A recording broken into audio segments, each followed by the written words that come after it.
Hello, everybody, and welcome back to the PFN Scouting Podcast. I am your host, Dalton Miller, joined as always by Ian Cummings. And today, we're going to talk about some freak athletes. We're going to be talking about Bruce Feldman's 2023 list of the freaks in college football.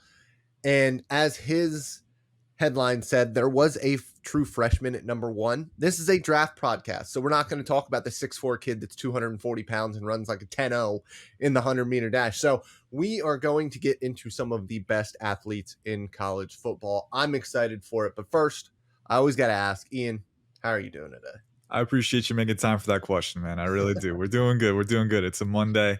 We're getting back into the swing of things. It's actually week 0 of college football. So Yes, it is. not too long here. We're going to have some action, live action on the television, and always fun to watch these guys go at it. And then week 1 after that, pretty soon, before we know it, conference play will be here. It kind of goes quicker as you get into it. But for now, we've got one more week to unpack some of the summer developments, and the Feldman's Freaks list was one of them that we kind of touched on a little bit last week. I think 101 players on it this year, so a ton of talent. And it's always important to note, like, this is not an all-encompassing list. Like, there are very good athletes who didn't make the list. There are guys that are maybe more athletics than some of the guys that are on the list, right? But this is a really good primer, I think, for some of the top athletic talents in the nation. And it also kind of, shows you which programs always produce that kind of talent. We made a tally, and I think Penn State led it with 6. Michigan was up there with 4, maybe technically 5. Julius Welshoff transferred from Michigan to Charlotte this past offseason. But those blue chip programs, those blue blood programs, they always find themselves near the top there.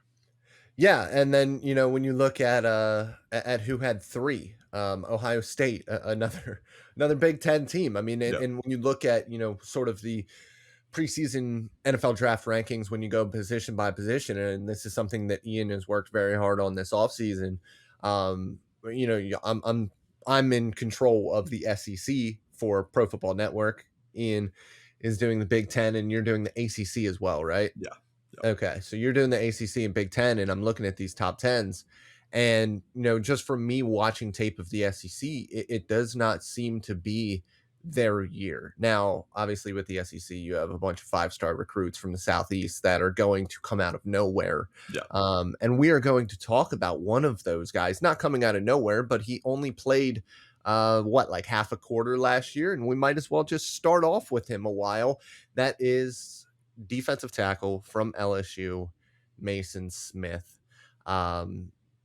When I watched him from 2 years ago, I saw somebody who, as an athlete and as just a physical presence, kind of reminded me of my first thought was David Irving when he was going crazy for the Dallas Cowboys. Somebody who, not quite like DeForest Buckner, because I think DeForest Buckner is even a little bit taller and uses that kind of length to his advantage, which is something that is incredibly difficult for defensive linemen to do, because you always hear low man wins and leverage is fantastic. Well, when you're 6'7" and you have a swim move that can go over the top of somebody's head, it's freaky.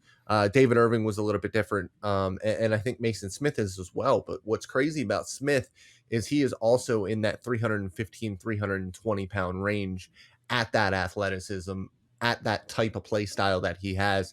I think that he is one of the freakiest guys relative to where he is as an athlete and what position he plays. So I was really excited to see him on the list, and I'm really excited for him to be back and to be fully healthy this year.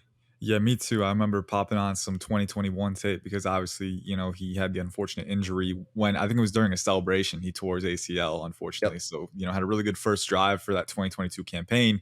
We didn't get to see him kind of take that leap off of that really impressive freshman year, but there is that tape to go back on. And, I remember watching LSU against Florida in 2021, and Maason Smith is this 6'6", 300-pound guy lining up at 5 tech and even like 7 tech at times and rushing outside the tackle, and he's got the ankle flexion to get around the apex there, but then on top of the athleticism too, he's using successive hands, he's using club rip combos to get around the edge, right? He's being combative, so having that ability, and sometimes that refinement definitely comes with practice. But if you're so athletic, if it just comes so naturally to you because you're so gifted, that does give you an edge with adding those things to your game. And I think we've seen that with Maason Smith. I'm really excited to see what he can do this year because I likened him to Stephon Tuitt a little bit when I was watching him. A really Yeah. alignment versatile guy who's kind of in that 6'6", 300-pound mold.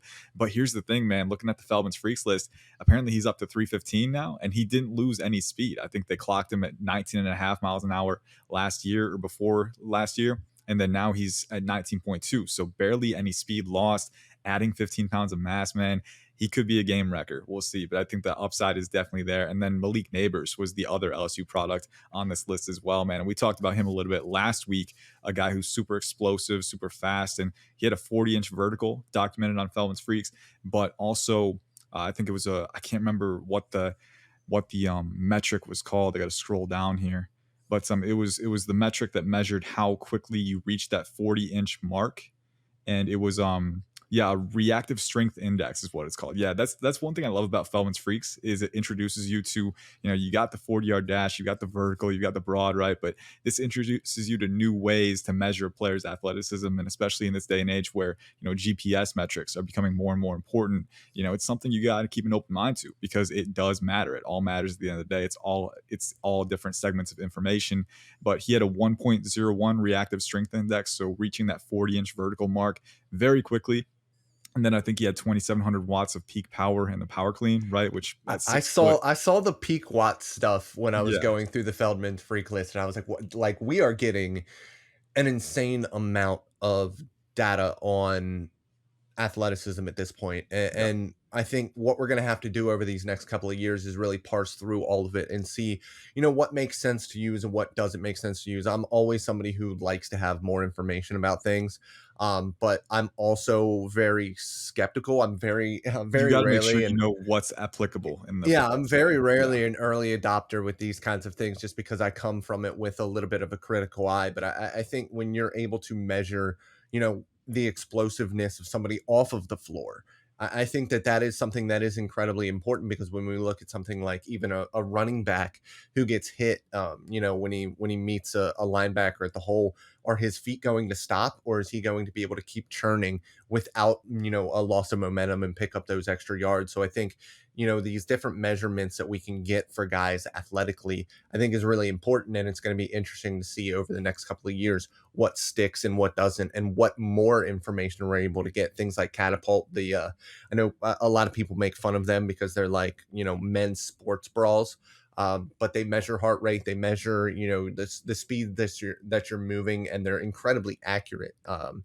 I know footballers or soccer players Mhm. have been using them for years, and now the NFL and NCAA are starting to use them a lot, and a lot of private coaches and combine trainers are using them now as well. So I think it's really interesting to see all the information we have. But let's move on, and we're going to get to Kingsley Suamataia, and I'm almost sure that I said that right, and I I really think you hope did. that I did I because think you did. I hate saying names wrong. But the 6'6", 325-pound offensive tackle from BYU, and as you noted here, more athletic than Blake Freeman. Talk to me about Kingsley because I know That's you've watched him. That's what they're saying, man, is that he's more athletic than Blake Freeland. That's a high bar to clear because last cycle we all remember Blake Freeland around 6'8", over 300 pounds, right at the NFL Combine, breaking the offensive tackle record for the vertical jump with 37 inches. That's an absurd number. I mean, I don't even think Trent Especially at Williams that got to that size. Why is point. he not playing Yeah, basketball? exactly, man. I don't know, man, but I mean, hey, he's got a bright future at tackle if he can keep finding So that technique. think Yeah, about that, a 37-inch vert at over 300 pounds. Imagine if, yeah. like so many offensive linemen do after they retire. Imagine if he got down to 220 pounds, 230 pounds, what that vertical leap could be. That It would could be be crazy. freaky. I mean, you see how much they cut weight, like Joe Thomas at the Hall of Fame Mhm. enshrinement ceremony. Like this is a guy who was over 300 his entire career, and he's looking like not even a tight end. Like you could put him a big slot out there, man. Like he's Mhm. he's lean. So you see that it's exciting to think about. But you mentioned it too. 37-inch vertical, and then having that reach too. It's very valuable. And then we talk about the different metrics that people are using to measure athleticism in this day and age. And think about power on the field, right? Power is force, and force is mass, times velocity, right? So it's all physics. And if you have more momentum coming out of your stance, you can generate more power. Simple as that. And then you bring that back to Kingsley Suamataia from BYU. And the dude is explosive. I mean, it's eye catching. Some guys you just know on tape, like explosiveness, because there's a lot of good athletes on the field. So sometimes it can be hard to differentiate. You know, you really got to watch and you really got to be diligent in differentiating what is good explosiveness, what is great, what is elite, right? You need to differentiate. Kingsley is elite, and that much is very clear on the tape. He accelerates into contact with extreme urgency, but not just that too. I mean, obviously an explosive athlete, but tenacious, physical, relentless competitor. He's a mauler at the point of attack. But you can just see the freedom of movement at 6'6", 320, and that's something they mentioned too. Not just explosive, but fluid, maintaining balance as he's applying power as well. That's another very important quality for offensive tackles to have, and he's got that. They say he's more freaky than Freeland. It's a high bar to clear, but I wouldn't be surprised if he gets near those numbers. And if he does, we've been seeing him in a lot of round one mock drafts. I'd have to think he stays there because he's got all the tools you want. Absolutely. Now we're going to move on once again. And we're going to move on to Michigan's Kris Jenkins, somebody who I watched Turkish get up with a 170-pound dumbbell. That's And it's absurd. really funny because that 170-pound dumbbell, and it's something that I've noticed about Michigan's strength room, their weight room, is that they have all of the top of the line equipment. So a lot of the times when you see a 170-pound dumbbell, it will literally be bigger than like the width of my shoulders. And I don't have very Mhm. broad shoulders, but they're massive. And this one is very compact. And with the way that he got up, you can really see the balance and athleticism that he has. Somebody who came into Ann Arbor, sub 260 pounds, is really beefed up, added a lot of weight. And when you add a lot of weight like that, it's very easy to continually get stronger. You're in a caloric surplus, you're able to build muscle. And he's been able to do that. But to do that and keep the explosiveness that he has and the ease of movement that he has as well, I think is going to be a lot of fun to watch. He's somebody who continuously flashed playing opposite, or not opposite, but beside Mozzie Smith last Yeah. year, somebody who obviously I have an intimate knowledge of. And I'm very excited to see where Jenkins' ceiling can be, because he was still playing at, something around 280, 285 pounds last year. He's going to continue to add weight, continue to get stronger. And if he's able to keep that athleticism, that explosiveness, he's somebody who, as Bruce Feldman said in the freaks list from Jim Harbaugh here, Mhm. somebody who they think can be a top 10 level pick in the NFL draft. Yeah, absolutely. I mean, talking about Kris Jenkins, look at some of the numbers that are reported, alleged in this Feldman's Freaks list. 6'3", up to 307 pounds now, 32 bench reps at 225. Mozzie Smith was the only player who surpassed that at the 2022 NFL Combine, or 2023 NFL Combine, with 34 reps. 6'1" or 7'16" three cone, which the best positional three cone at defensive tackle in 2023 was 730. 4.33 shuttle. The positional best at defensive tackle in 2023 was 4.51, and then a 9.8 broad jump, 34-inch vertical. You check the boxes, man. He's got size, he's got power, he's got strength, explosiveness, agility, and twitch, flexibility. I mean, the balance as well. You check those boxes, and he's got everything you need to be that complete destructive force at three tech. I would love to see him alongside Mozzie in the NFL if the Cowboys end up having a need there and want to, pair those guys together again. But does he even make it that far? We've said if he reaches the ceiling, top 10, top 15 is definitely in the equation. He might not be a draft prospect who gets a lot of buzz this year because he won't have a ton of playing time. I don't think they added Josh Wallace in the transfer portal, but we got to talk a tiny bit about Amorian Walker, their cornerback, wide receiver convert. Those numbers from him are particularly freaky. Yeah, go ahead. Because I don't have his numbers right. Do you Yeah, have? real quick, Yes, you do have 6'3", it right here. 180, 4.34 40-yard dash, 6'10 reported three cone. You see, that's the thing we mentioned last week. Like It's just not gonna happen. It's every just summer we see a you're freaky number from Michigan, and they end up testing very well. But 6'10, that's a record, and that's a record by a safe margin. So it's like you got to take it like with a slight grain of salt, like you said earlier. But I mean, 6'10 three cone, 3.89 shuttle, 11.4 broad jump, 42-inch vertical. They're feeding. They're doing something different in Michigan. They always churn out the best athletes, and that translates to a quality program, a quality product on the field as well. So I wish we could talk about Michigan for the entire time here, man. We got so much ammunition to do it, but let's go a little bit farther down the board. I want to real well, quick. I just want Yeah. to I just want to bring up the fact that they're alleging he's going to run a 6'10" three cone Yeah. at 6'3". No, it's just not going to happen. You're not going to be able to do that at 6'3". Your body anatomically, there is no way you're going to be able to change direction like that. And listen, at 180 pounds, he is very, very slim. So he doesn't have a lot of extra weight to carry around. But there's just no way somebody that lanky can have that elite of a three cone. It's just, it's not going to happen. And it would be awesome to see him, in that 6'8" range. But Mhm. that is a whole 7/10 of a second slower. That is a lot. That is a ton when we are talking about something like this. It's just, Sounds like it's doubting to me, man. It unbelievable. sounds like doubting. I gotta keep an It open is mind, doubting. man. It's No, absolutely but doubting here's the because it thing, would even break. if What is the record for the three cone? it's Because I it's got to wanna be say in the it's in the 6'5" 6'3", range, like 6'4", maybe 6'4". I don't know, 6'1" like is late unreal. 6'4", but Yeah. even if he does a 6'8" at 6'3", like, that's nothing to scoff at, that's really good, No, so it's like absolutely not. yeah, exactly. So real quick, let's flip to the other end of the spectrum. This was actually a really interesting exercise.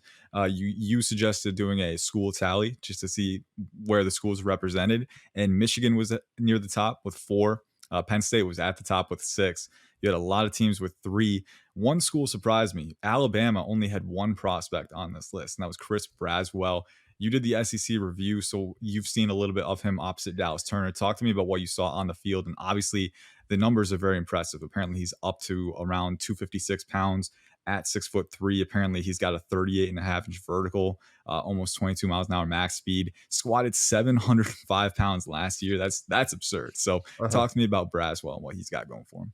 I would like to see that squat, Yeah, because a lot of people talk about, they squat this much. Well, they ended up being like a high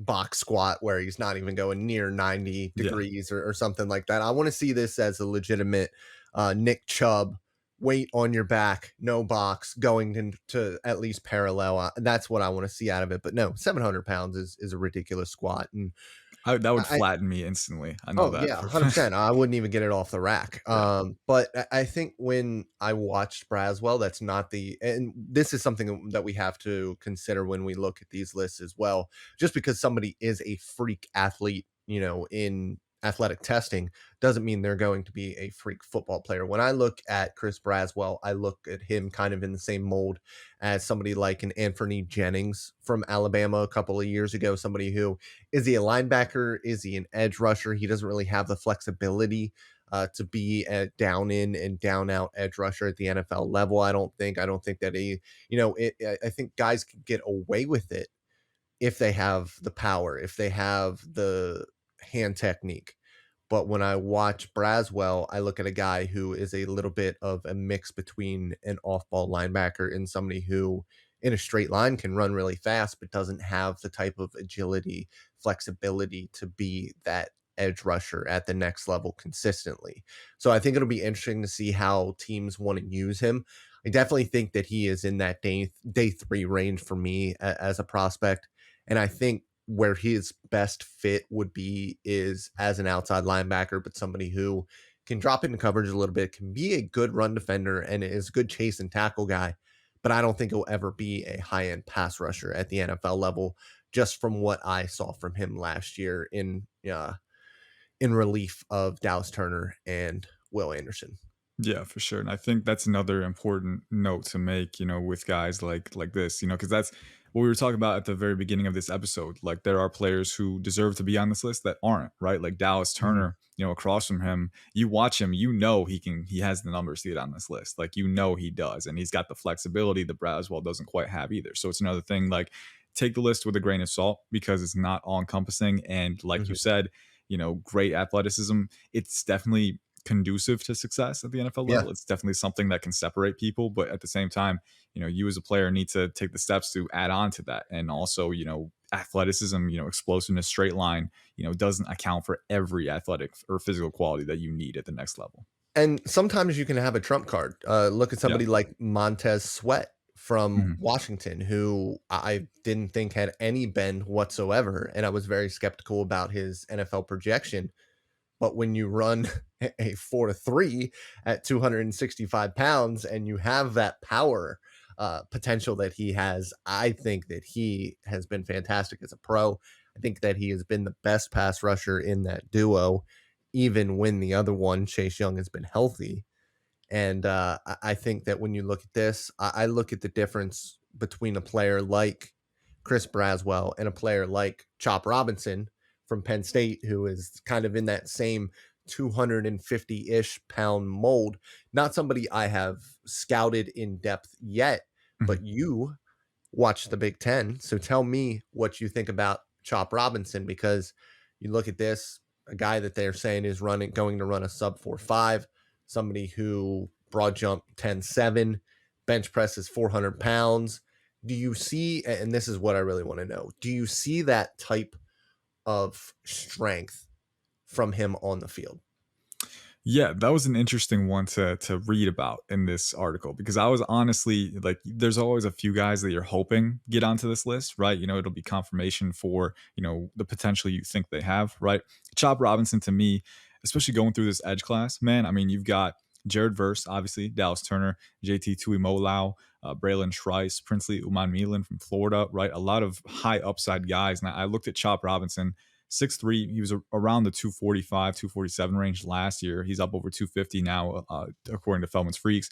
But doesn't quite have the length or the mass that some of these other guys do, right? And so that was kind of something that I was questioning heading into it, right? If you don't have that elite wingspan, power output, especially at contact, is often a function of, having that length, kind of like, holding a hammer, right? If you want to generate more power, you hold the hammer at the bottom of the handle, right? If you want more control at the top, right? But you're going to get less power. So if you're a longer guy, you've got more power generation potential. And then if you can get that explosiveness off the line and channel it, it's great to have. But Chop Robinson to me didn't quite have that. So I was really hoping to see that athletic upside on tape to kind of compensate for that, right? The explosiveness, the pursuit speed, the bend, obviously.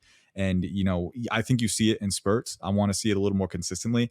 The burst is definitely there off the line. The burst and the twitch, I think that's definitely there. But it was confirming, it was reassuring to see the numbers in Feldman's Freaks, going a 4.47 40-yard dash, 10.7 broad jump, the benching 400 pounds that kind of speaks to the explosiveness that you have kind of coiled up in that lower body, right? So I think that was reassuring. I want to see it more consistently on the field, right? I think it's definitely there.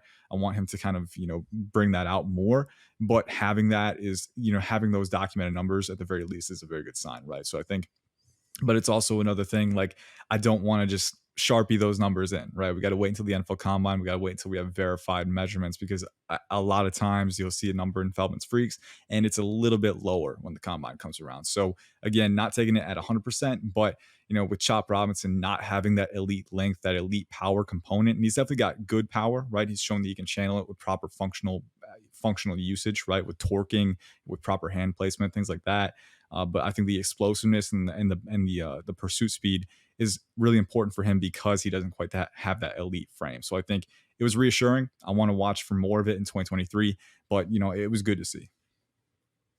Now, another one, and I'm going to let you talk for this one as well, because he's somebody who you are a very big fan of. That is Iowa defensive back, corner, safety. Definitely, we look at him as a cornerback, but that would be Cooper DeJean, 6'1", 210 pounds, somebody who they say is going to run, in the 4.3, somebody who they say blends that track speed and the athleticism on the football field as well. And we see that a lot. These track guys who don't end up being that fast on the field. And there is a very big difference between game speed and track speed. And if you are 210 pounds, 6'1", with good length, former quarterback, former wide receiver, played like 7 sports in high school, Mhm. if you're able to come in to a new position because he was recruited as a safety, play corner, pick off 5 passes, return 3 for touchdowns. I mean, what is the ceiling for somebody like Cooper DeJean? It's pretty freaking high. That's the easy answer for sure. And I think that was a sentiment that was echoed by the NFL Combine trainer who was talking about Dejan. I believe his name was Jordan Llewellyn. In the article, he said that he's, yeah, obviously if you're an NFL Combine trainer, you've worked with a lot of NFL caliber athletes, and he's out here saying Dejan is the most talented of the bunch that I have worked with, right? So that holds some weight in and of itself. But then you look at Dejan, obviously, we talked about him a little bit last week when we were talking about the top non QB prospects in the draft, but he definitely looks the part. 6'1", 210. Feldman led off his excerpt on Dejan like corner, linebacker, safety. What is he? He legitimately looks like a safety or even a weak side linebacker when he's doing his run fits. I mean, this is a guy who has the strength, the gap awareness, right? The ability to shed blocks and finish tackles. I mean, he's phenomenal in support, and it shows up with that size. But then you watch him drop into coverage and off man and zone, right? Explosive, very free flowing athlete out of transitions, right? The fluidity, not quite elite. And I think that muscle bound frame has a little bit to do with that. Sometimes he'll get caught in the lurch. I know Marvin Harrison Jr. beat him a couple times on those routes going out to the flat, right? Because he's just so flexible. It's tough to compete with that. But Dejan, especially when he's running in a straight line, when he triggers on a pass, right, the explosiveness, the speed to hawk in front of those passes and pick off those plays and generate those turnovers, that is there. The agility and the twitch is all there. The transition speed is there. So I think having all of that at 6'1", 210, man, you asked what the ceiling is, right? Because the fluidity isn't quite elite, right? I'm hesitant to say it's like a blue chip ceiling or anything, but I do think you're looking at a guy who's already proven himself as a playmaker in both phases, in coverage, right? A turnover generator, and then very, very good run support player as well, who's very, the utility is strong because of his play strength, because of his frame, because of his ability to respond quickly with that explosiveness. So a really complete overarching physical skill set is the foundation here. And that's a very, very safe thing to bank on. So Cooper DeJean, big fan of his, as you mentioned. And this article really kind of put that all in the spotlight, the athletic foundation that he has. And on top of that, too, expected to run in the 4.3s. That's the kind of speed that at that size, man, that's a lot to deal with. Whether you're a receiver or whether you're a blocker out in open field trying to complete your assignment, he's going to make you pay every time. Absolutely. I think when I'm looking at a corner, for me, it's more about their reactive athleticism, Yeah. and their ability to process what they're seeing in front of them. And I think when I look at them and I see a former quarterback who is able to play that position, has that intimate knowledge of being on the other side of things, I think is incredibly important. And I think when you look at that, it's pretty easy to see why he's able to trigger downhill and get to some of these passes, Yeah. because 5 interceptions is nothing to scoff at. The college level, at the NFL level, it doesn't really matter. But then also to have that creativity and the ability with the ball in your hands to return 3 of those for touchdowns as well is huge. And I think it's going to be really interesting to see how far he is able to kind of bring his draft stock, and not just that, but to be able to, push boundaries on stereotypes. And listen, it's something that we're going to have to talk about all year, because at the end of the day, he is going to be a white cornerback trying to play in the NFL. And it's just not something that we see in the NFL. It's not something that we saw, like I said last week, since Jason Sehorn at a starting caliber level Mhm. consistently. It'll be interesting to see what Riley Moss does in Denver as his 3rd round pick, but we're looking at legitimate round 1 expectations here. And I think with 6'1", with 210 pounds, somebody who is as physical as he is. And I think that that's the biggest thing that I saw when I was not watching him, but watching that Iowa defense, when I was watching some other Big Ten stuff. The physicality that he's able to bring is really what I enjoy out of all corners. Yeah, for But sure. to have that is a lot of fun for me to watch. Yeah, one more thing that we need to know with the John too is like these are high quality interceptions too. They're not deflections, right? This is him putting himself in the perfect position. This is him timing his breaks very fast, very well, and just identifying passes and kind of getting in front of them, right? So it's not just being in the right place at the right time. It's putting himself in the right position with his route identification skills, with his football IQ, and then with his smooth athleticism and being able to transition so effectively. An athlete is an athlete, man. And Cooper DeJean, we've seen athletic guys try to convert to corner and fail. Troy Apke was one for Washington who tried to convert to corner, and you just don't have the, you know, the reaction speed, right, the football IQ, but Deshaun definitely has all of those things working in tangent for him at Iowa. So I'm very excited to see what he can do. We're near the 29-minute mark, so we're getting close to the end here. Any other prospects that stood out to you on this Feldman's Freaks list that you want to bring up, Dalton? I know we've covered a lot of ground in the preseason runnings this far, and there's a lot of players to mention. So any guys in particular for you that you want to bring up before we wrap it up? I don't think so, but I did want to ask you a question about somebody who I haven't really gotten a chance to look Mhm. at, somebody who isn't playing, isn't starting for their football team, but it's Alex Orgy from Michigan. And I'm wondering if you have any lowdown on him being in that general area overall. I'll be Do you know honest, anything about him? I know a little bit, right? He wasn't at the top of my priority list because he's kind of buried on the depth chart. I don't Yeah. expect him to play a ton. I do expect them to maybe scheme him some touches because he is a freak athlete. I think against Colorado State last year, he had a touchdown on his legs using that freak athleticism at around what, like 6'3", 6'4", 240, right? The dude has a ton of Yeah. size, a ton of He's speed, massive. foot speed as well. So not just, not just a lumbering guy, not just a one speed guy in a linear mode. Like he can actually make guys miss too. So he's a fun athlete, a fun player. I don't know how much playing time he gets, but a guy to watch because of those high end tools for sure.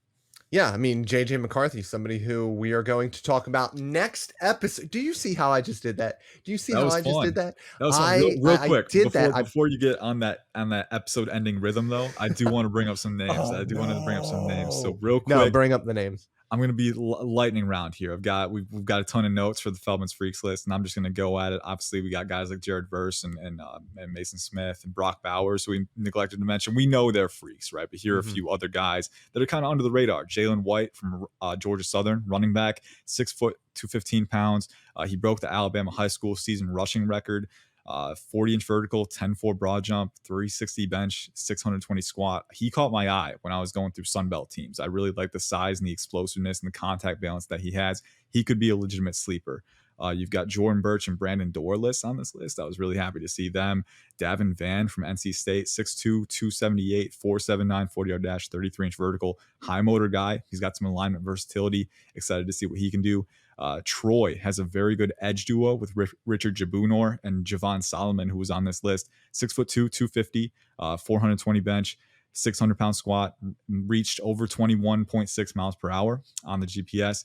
Quinyon Mitchell from Toledo, interception machine, ball hawk, but he's also a phenomenal physical talent. 6', 200. He can reportedly run in the 4.3s with a 40-yard dash, max speed of 23.58 miles per hour. TCU had a ton of quality prospects. Malik Mustafa from Wake Forest, 5'10, 205, 36 and a half inch vertical, has hit 23 miles per hour in a game. And Dalton, you know how impressive this is being in the gym all the time, but his bench, squat, and clean combined for over 1,300 pounds. So I know there's like 1,000-pound club, which is very distinguished. He's up to 1,300. That's just insane. Kendall Bowler, safety from Florida A&M, 5'11", 190, 4.34 40-yard dash, 10.11 broad jump. He's actually caught my eye a few times. I remember early in the 2022 season, range, really good functional athleticism, managing those zones in space. So a fun player. Sunday out of Anderson, edge, Grambling State. David Walker, edge, Central Arkansas. Malachi Corley, we know our guy Ian Valentino over at PFN really likes him. DeCorian Clark from UTSA, and then a few other small school guys that we're going to rattle off. Thor Griffith, defensive tackle, Harvard. Colby Taylor, corner, Wyoming. Jaquan Burton, Florida Atlantic wide receiver. Jacob Dobbs, linebacker from Holy Cross. Ryan Flournoy, Southeast Missouri State wide receiver. Tommy Mellett, quarterback from Montana State. Javon Morgan, corner from Florida A&M. Ty French at Gardner Webb, edge rusher. Justin Blazek, defensive lineman from Wisconsin Platteville. PJ Jules, defensive back from Southern Illinois.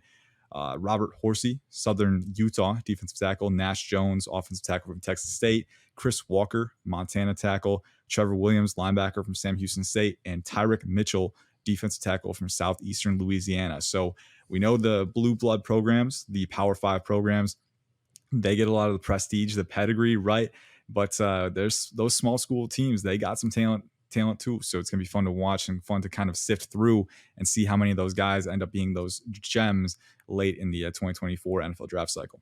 I'm interested, especially in Robert Horsey. For Mhm. me, defensive tackle, Southern Utah, Frostburg is in kind of my neck of the woods from where I grew up. It's a couple of hours southwest of me, but really pretty campus, really pretty football field down there. Interested to see how athletic he really is on tape when we eventually get the Southern Utah tape for Yes, sir. 2023. I'm excited. That's it for us. We, like I said, are going to talk about quarterback 6 through quarterback 10 in Ian's top 10 list coming up in the next episode. That will be players like JJ McCarthy, players like Quinn Ewers, players like Spencer Rattler, who I became very acquainted with over the past couple of days, watching way too many games of his. And who else are we going to be talking about? Michael Michael Penix Penix. Jr. will be Yep. there. Jeff Sims from Nebraska will be a very Yes. interesting one to talk about. Obviously, we don't have enough tape on him yet. We got to see what he Mhm. does with the Cornhuskers, but very fun physical talent. So those are the names I think in that 6 to 10 range. I'll double check. But Quinn Yeah. Ewers, JJ McCarthy, they lead it off. And we will also be talking about some of the honorable mentions, and he might not have even honorably mentioned them, but I'm going to honorably mention a couple of quarterbacks because this is such a good class. I'm Yeah. really excited about the senior, and I think part of it is so many guys are staying 4 or 5, even 6 years. I Mhm. mean, it feels like Bo Nix has been a quarterback in college football for about 12 years now, Yeah. and he's going to end up being quite possibly a first round pick. I'm very interested in this quarterback class overall. A lot of great talents, but that is all we have for you guys today on the PFN Scouting Podcast. Make sure that you guys are giving us 5-star reviews. Make sure that you guys are following us wherever you guys listen to your podcast, and make sure that you guys are subscribing to the YouTube channel.